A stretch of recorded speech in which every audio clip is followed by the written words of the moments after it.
to my channel.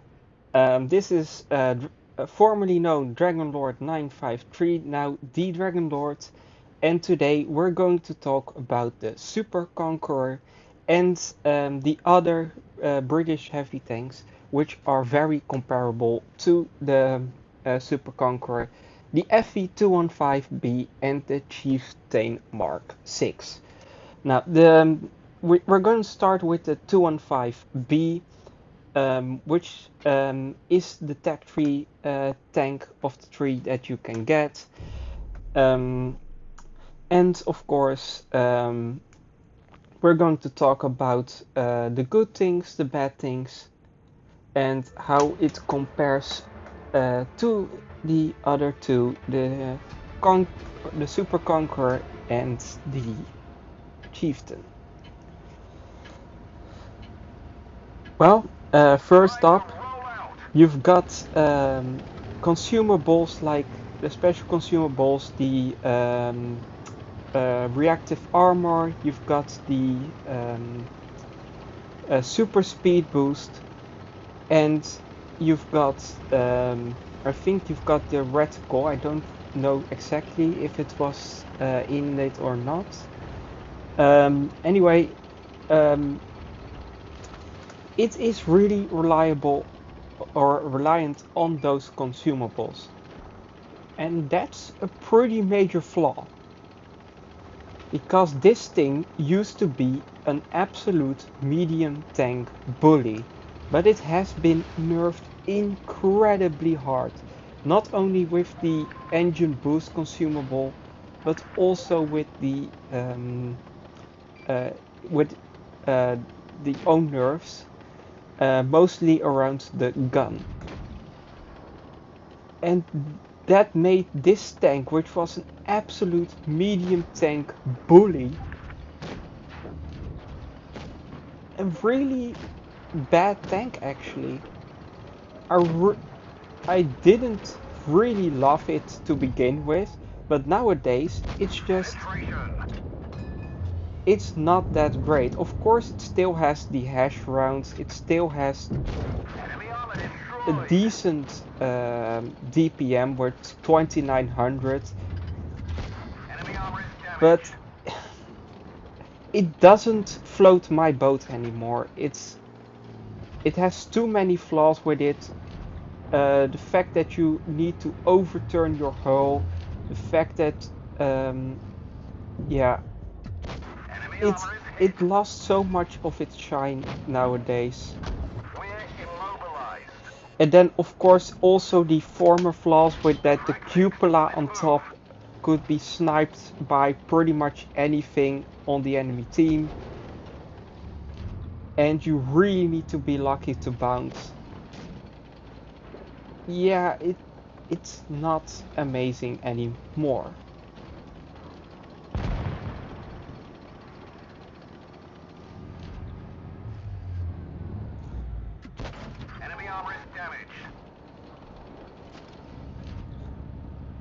I mean, if I want to go hull down, over there, that tank, the 113, it out DPMs me, and it is so much more strong in a hull down position.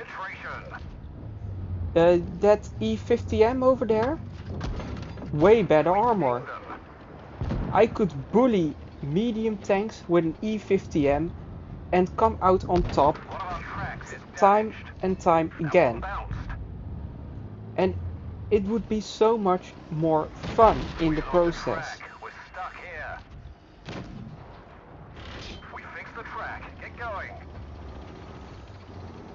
Oh, this is not a fun situation to be in.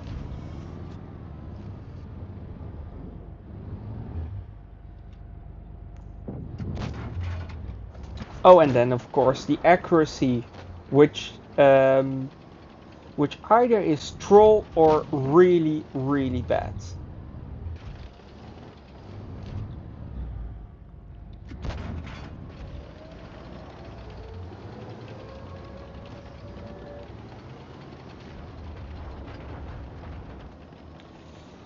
Let's see if I can get some side shots in.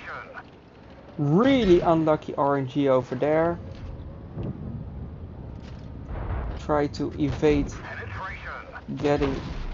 Oh, that was a really lucky bounce over there. And now I'm gonna use this 113 as an armor booster. Max roll into the T57 heavy. Really baiting my sights, and of course he pens the triangle, which makes this tank absolutely useless for side scraping.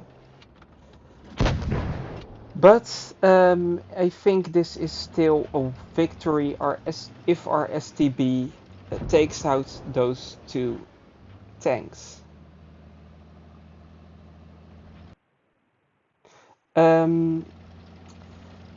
Yeah, let's just get back to the garage and go on with the next tank, which is the Chieftain Mark 6. Now, there's quite a few things that the Chieftain has different from the other two. It has way more rounds. While still carrying a 122mm gun, it still has the hash rounds, or at least the cheap hash rounds, with the 120mm caliber. It has incredible accuracy for what it is. I really like the tank, and because it's historically it's an MBT, a main battle tank, or at least a project for a main battle tank. It allows for a tiny bit of sloppiness in the playstyle. It's really noob friendly. You can at times face enemies side on and still come out on top. It does have some issues with the ammo rack being behind the track wheels on either side. I have been ammo racked several times in this thing, and if you get penned through the track wheel, your ammo rack kinda hurts. A bit like that 60 TP over there, which I'm curious if I can ammo rack him as well. Oh, and that's another small flaw of the Chieftain, and that's the fact that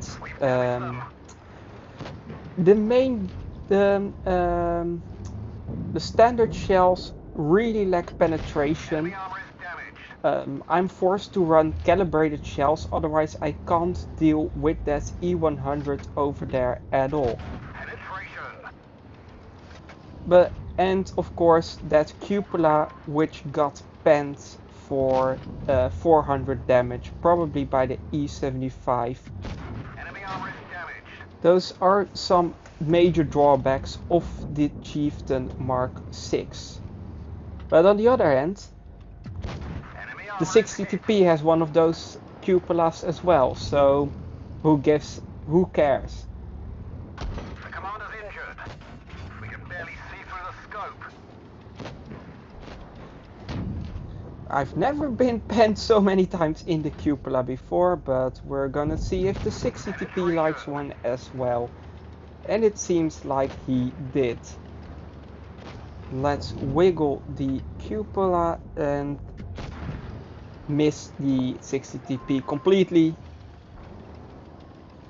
And it seems our E100 is pushing in, and our Kronwagen needs some help dealing with the enemy E100. Who's apparently carrying the stock gun.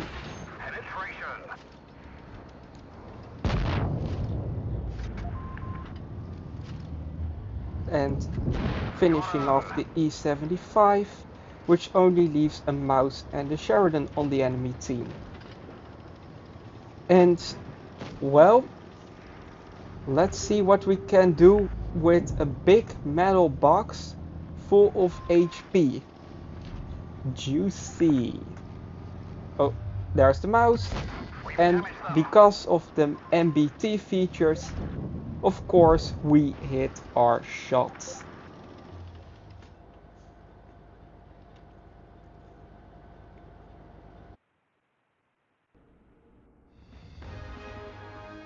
Well, that was 3737 damage, and we earned 43,000 credits. Yes, I absolutely love this tank. And of course, my teammate, she already knows what's up. The last battle in the Super Conqueror. Tank you've all been waiting for. Well, let's just say that this is the tank that you probably should be. It should be the tank you look at playing least. Out of the three, it has the worst gun handling. It has good armor. No one can disagree there. But you're most of the time you're looking at fully aiming in shots, or you're just gonna miss them altogether. And that's actually a problem, since you don't always have time to fully aim in shots. And I would rather exchange the 0.4 second reload time that you gain with this tank for the better accuracy on the Chieftain's gun and the slightly less armor, slightly higher mobility.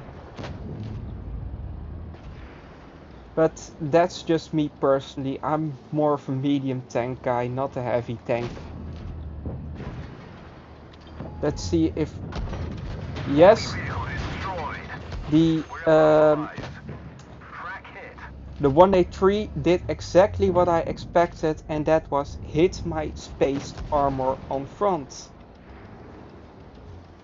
That's one of the party tricks of this tank. It doesn't care about 183s most of the time, since they rely on hash. We've lost a track. We're stuck here. And Sail out. This vehicle has had it. yeah, that was a really good push from the enemy. They instantly took me out, and there was not really anything I could do with both my repair kits in at cooldown.